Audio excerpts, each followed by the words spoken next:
Hello दोस्तों, नमस्ते, प्रणाम, जय श्री कृष्णा, राधे राधे। हमरा यूट्यूब चैनल पे रउआ सबके स्वागत बा। रउआ सबके बीच में एगो बहुत ही प्यारा रामचंद्र जी पे भजन लेके आइल बानी कार्तिक के महीना में। ई भजन आप सब सुनी जा और कमेंट के माध्यम से हमके बताई जा कि ई भजन आप सबके कैसा लागल।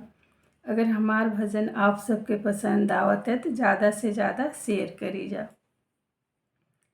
नामो रे बाबा के गैया भैंसिया रामा, नामो रे बाबा के गैया भैंसिया रामा, नामो रे नैहर में बसे हलुवैया हो, लडुइया मांगे घी वही राम रघुरैया हो, लडुइया मांगे घी वही राम रघुरैया हो, लडुइया मांगे घी वही।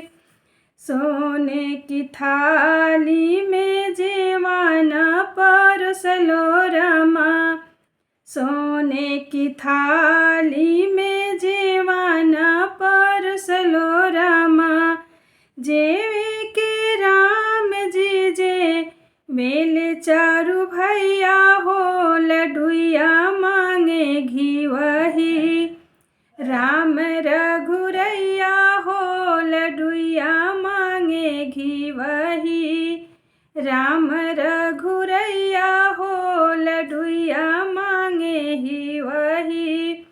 नामो रे चाचा के गैया भैंसिया रामा, नामो रे चाचा के गैया भैंसिया रामा, नामो रे नैहर में बसे हलुवैया हो, लडुइया मांगे घी वही राम रघुरैया हो, लडुइया मांगे घी वही राम रघुरैया हो, लडुइया मांगे घी वही।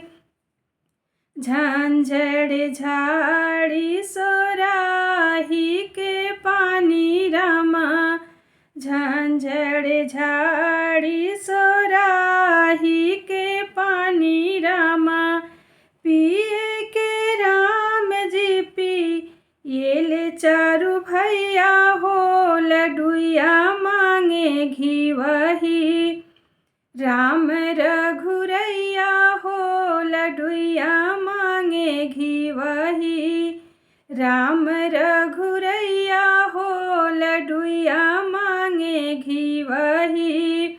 नामो रे भैया के गैया भैंसिया रामा, नामो रे भैया के गैया भैंसिया रामा, नामो रे नैहर में बसे हलुवैया हो, लडुइया मांगे घी वही राम रघुरैया हो, लडुइया मांगे घी वही लडुइया मांगे घी वही राम रघुरैया हो, लडुइया मांगे घी वही।